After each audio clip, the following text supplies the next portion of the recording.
Hello, welcome you all to अवबाउ। For MSc chemistry candidates जिनका MSc complete हुआ है या फिर जो फाइनल ईयर में है उनके लिए एक अच्छा न्यूज़ है। दैट इज पेटेंट एग्जामिनर का नोटिफिकेशन आया है। इसका पहले भी एग्जाम हो चुका था 2018 में और उसके पहले भी हुआ था। लगभग ये 3-4 ईयर्स बाद होता रहता है पेटेंट एग्जामिनर का रिक्रूटमेंट प्रोसेस। लास्ट टाइम जितना मुझे याद है CGPDTM recruitment.in ऐसे करके कोई एग्जामिनेशन का साइट था। इस बार भी CGPDTM के थ्रू ही निकला है exam. This is controller general of patents designs and trademarks. ये फुल फॉर्म है CGPDTM का। लेकिन इस बार जो वेबसाइट है that is QCIN, quality council of India. इस साइट में आपको एडवर्टाइजमेंट का PDF मिलेगा। Recruitment notification 2023 for the post of examiner of patents and designs. ये ग्रुप ए गेजेटेड पोस्ट है, that is central government level 10 का post. चलिए देखते हैं केमिस्ट्री के लिए कितना पोस्ट है और कौन कौन एलिजिबल है। ये बहुत लंबा ब्रोश्योर है, दैट इज 57 पेजेस का ब्रोश्योर है। आप खुद से एक बार पूरा ध्यान से पढ़ लीजिएगा टाइम निकाल के। मैं बस इंपॉर्टेंट पॉइंट बताते जा रहा हूँ। हाउ टू अप्लाई में कैंडिडेट्स को जाना पड़ेगा www.qcin.org। दैट इज जो अभी मैंने बताया था quality council of India. Examination fees है for general category student and OBC category students 1000 rupees and for candidates belonging other categories the examination fee shall be 500 rupees. इसके अलावा भी जो जो रिलैक्सेशन या कंसेशन दिया जाता है वो दिया जाएगा। अब उसके बाद ये देखिए, ये ग्रुप ए गेजेटेड पोस्ट है, नॉन मिनिस्ट्रियल लेवल 10 का पोस्ट। पे मैट्रिक्स है फ्रॉम 56100 टू 177500। मतलब आपका बेसिक पे इतना होगा और बेसिक पे विथ अभी DA चल रहा है 42%, इसके बाद शायद 46% हो जाएगा। सो इस DA के मुताबिक आपका इन हैंड सैलरी जो होगा that is approximately 92K per month and this is in hand not gross salary. और ये एग्जामिनेशन प्रोसेस कब से स्टार्ट होगा? एप्लीकेशन प्रोसेस जो स्टार्ट होगा that is from 14 July. Last date है एप्लीकेशन का 4 अगस्त। E admit card preliminary exam का, इसका 3 स्टेज होगा, प्रिलिमिनरी एग्जाम, उसके बाद मेंस एग्जाम, उसके बाद इंटरव्यू। सो प्रिलिमिनरी एग्जाम का डेट है 3 सितंबर 2023। डिक्लेरेशन ऑफ रिजल्ट, इन्होंने कब रिजल्ट डिक्लेयर करना है और finally final list of qualified candidates का डिक्लेरेशन कब करना है, पूरा प्रोसेस का डेट दे दिए हैं। सो ये रिक्रूटमेंट बहुत ही फास्ट ट्रैक प्रोसेस में चलेगा। जैसे प्रीलिम्स एग्जाम होने के बाद 13 सितंबर को रिजल्ट निकल जाएगा, that is with in 10 days. 3 सितंबर को आपका प्रीलिम्स है, उसके बाद 10 दिन के अंदर 13 सितंबर रिजल्ट निकल जाएगा। मेंस एग्जाम के लिए एडमिट कार्ड इशू होगा 18 सितंबर को। मेंस एग्जामिनेशन होगा 1 अक्टूबर को और उसका भी रिजल्ट निकल जाएगा 16 अक्टूबर को, दैट इज 15 दिन के अंदर। और बाकी जो आखिरी स्टेज है इंटरव्यू के लिए जो एडमिट कार्ड वो इशू होगा 22 अक्टूबर को और इंटरव्यू कंडक्ट होगा on 11th and 12th November. And finally the whole process will come to an end on 17th November, जब फाइनली क्वालिफाइड कैंडिडेट्स का लिस्ट डिक्लेयर किया जाएगा। Next is office of CGPDTM। ये क्या है, वर्क प्रोफाइल, ये थोड़ा बहुत लिखा हुआ है, लेकिन हम चलते हैं इसके आगे वैकेंसी की तरफ। That is our main curiosity कि हमारे लिए वैकेंसी कितना है। देखिए, this is our discipline chemistry में टोटल सीट है 56 सीट है टोटल। 56 में UR that is unreserve category, general category है 24, EWS के लिए 6, OBC के लिए 15, ST के लिए 3 एंड SC के लिए 8। सो 56 post is a good number of post. शायद ONGC में भी इतना पोस्ट नहीं निकलता होगा and this is a good opportunity you should avail. ये PWBD that is persons with benchmark disabilities उनके लिए और बैकलॉग वैकेंसी के लिए कितना कितना सीट रखा गया है वो है। बाकी आपको मैंने एप्लीकेशन प्रोसेस बता दिया था। एलिजिबिलिटी क्या है, you should be a citizen of India और नेपाल और भूटान। देन आपका और एलिजिबिलिटीज क्या होना चाहिए, केमिस्ट्री के लिए आपको मास्टर्स डिग्री इन केमिस्ट्री और bachelor degree in chemical technology और केमिकल इंजीनियरिंग ये होना चाहिए, दैट इज MSc केमिस्ट्री होना चाहिए या फिर BTech इन केमिकल इंजीनियरिंग और केमिकल टेक्नोलॉजी होना चाहिए। सो आई गेस आप सबके पास MSc केमिस्ट्री डिग्री होगा। नेक्स्ट आते हैं एज रिलैक्सेशन में। एज लिमिट क्या होगा, एज लिमिट होगा 21 is minimum and maximum is 35। So age here is not an issue क्योंकि 35 ईयर्स तक आपका एज लिमिट है। And then also maximum 5 years का एक एज रिलैक्सेशन मिलेगा up to 40 years in case of government employees. और बाकी रिजर्व्ड कैटेगरी कैंडिडेट्स के लिए जैसे एज रिलैक्सेशन मिलता है ऐसे मिलता रहेगा। That is for OBC 3 years age relaxation and for SC और ST category there will be 5 years of age relaxation. तो आपका वैकेंसी हो गया, एज हो गया, एलिजिबिलिटी हो गया। अभी बस बाकी रहा scheme of examination and syllabus. Scheme कितना है? फेजेस होगा 3 फेजेस में एग्जामिनेशन होगा।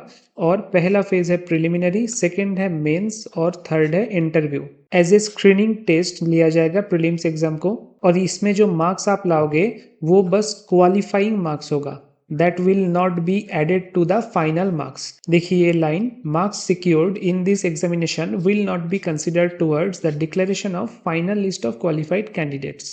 एग्जामिनेशन कैसे होगा? ऑनलाइन मोड में, कोई पेन एंड पेपर मोड नहीं होगा। It will be consist of multiple choice question, MCQ mode है। और कितना एमसीक्यू आएगा? टोटल आएगा 150 MCQs. There will be a maximum of 150 questions और उनका वेटेज होगा 150 मार्क्स। 150 क्वेश्चन, 150 क्वेश्चन के लिए एग्जैक्टली 150 मार्क्स होगा और उसका टाइम मिलेगा 2 hours. There will be 2 hours of time. अब उन 150 क्वेश्चन में क्या क्या रहेगा? उनमें रहेगा general English 15 marks, verbal and non verbal reasoning 30 marks, then quantitative aptitude that is numerical mathematics, general knowledge and current affairs ये भी 30 मार्क्स, और जनरल साइंस अलग से general science that is also 30 marks. और एकदम आखिर में सबसे इंपॉर्टेंट WPO और IP रजिस्ट्रेशन मतलब पेटेंट रिलेटेड कुछ क्वेश्चंस या जीके आएंगे, that will be of 15 marks. So यहाँ पे 15 + 30 45 हो गया, ये हो गया 60, ये 30 मिला के हो गया 90, ये 30 मिला के 120 और आखिर में ये 30 मिला के 150। ऐसे करके आपका डिस्ट्रीब्यूशन है और हर एक का वेटेज 1 मार्क्स रहेगा और इसीलिए पूरे एग्जाम का टोटल मार्क्स होगा 150 मार्क्स। अब प्रिलिमिनरी एग्जाम में जो कट ऑफ वो रखेंगे, अथॉरिटी जो भी कट ऑफ रखेगा उसके बेसिस पे मेंस एग्जाम्स के लिए बुलाया जाएगा। और कैसे बुलाया जाएगा? 1:20 रेशियो में कैंडिडेट्स बुलाया जाएगा। मेंस एग्जाम में जितने लोगों को वो बिठाना चाहते हैं, अगर एक सीट है तो 20x लोगों को वो बुलाएंगे।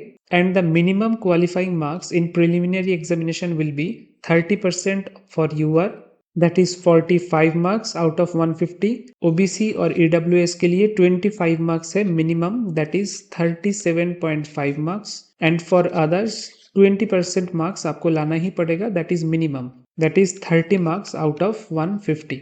लेकिन ये आपका पर्टिकुलर कट ऑफ नहीं है, कट ऑफ तो अलग से निकलेगा। देन आता है मेंस एग्जामिनेशन।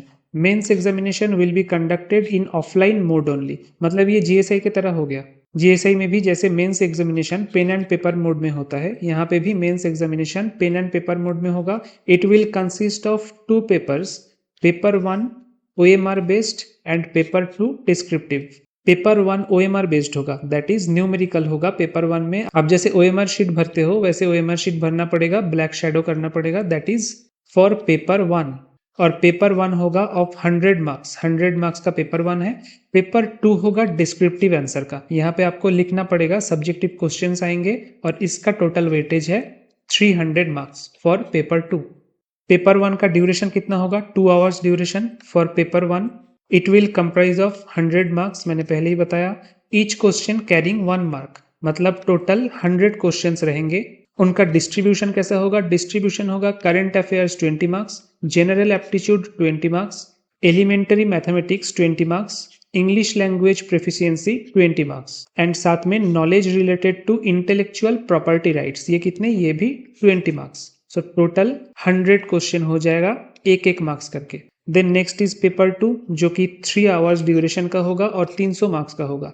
इसमें आएगा डिस्क्रिप्टिव क्वेश्चंस, आपका जो डिसिप्लिन है उस डिसिप्लिन के ऊपर से, जैसे आपका डिसिप्लिन है केमिस्ट्री, सो केमिस्ट्री के ऊपर से आएगा। And finally the cumulative marks obtained in paper 1 and paper 2। Paper 1 and paper 2 में आप जो लाओगे, जितना लाओगे, 100 में से आप जितना लाओगे और 300 में से आप जितना लाओगे, उन दोनों को ऐड किया जाएगा और उस मार्क्स का 80% कैरी होगा for preparing the final merit list. और बाकी 20% कहाँ से आएगा? That is from interview, final stage. अब इंटरव्यू के लिए भी एक कट ऑफ होगा। इंटरव्यू के लिए बुलाया जाएगा 1:5 टाइम्स कैंडिडेट को।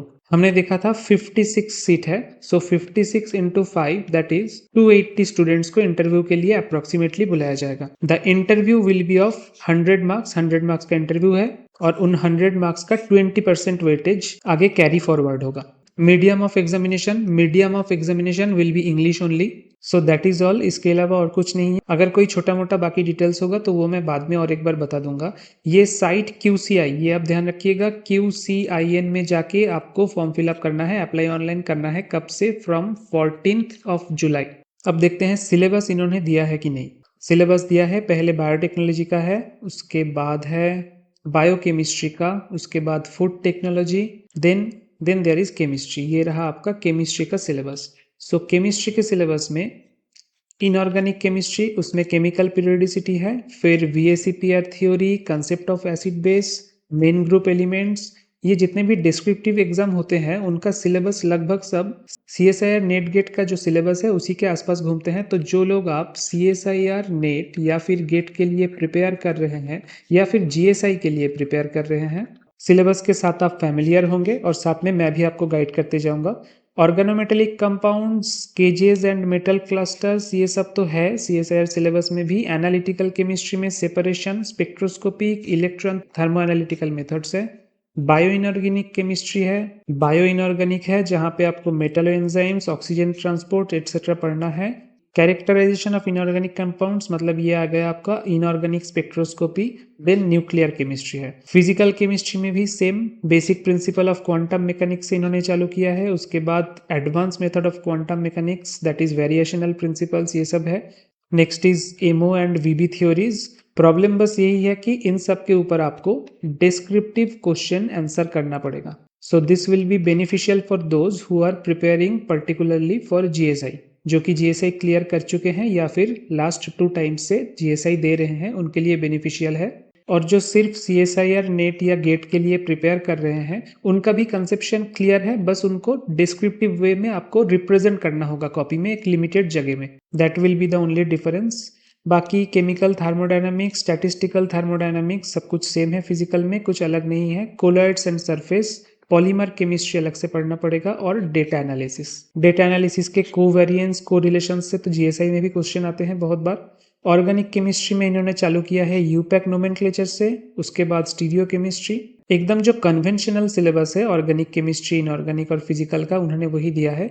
और उसके साथ इंटरडिसिप्लिनरी टॉपिक्स भी रखा है, chemistry, nano science and technology, catalysis and green chemistry, medicinal chemistry, supramolecular and environmental chemistry. So ये था आपका सिलेबस। और बाकी नीचे कुछ है नहीं, बाकी दूसरे चीज़ों का सिलेबस है नीचे। सिलेबस आपको मिल गया है। प्रीलिम्स के लिए प्रिपेयर करना चालू कर दीजिए और साथ ही साथ केमिस्ट्री भी पढ़ते रहिए और आंसर राइटिंग प्रैक्टिस करते रहिए, दैट इज मोस्ट इंपॉर्टेंट। क्योंकि ये पूरा examination process for 56 vacancy, this is a good opportunity. पूरा एग्जामिनेशन प्रोसेस जुलाई से लेके अक्टूबर में खत्म हो जाएगा, that is only 4 to 5 months आपके पास है पूरा प्रोसेस खत्म करने के लिए। So thank you for listening and best wishes for the exam.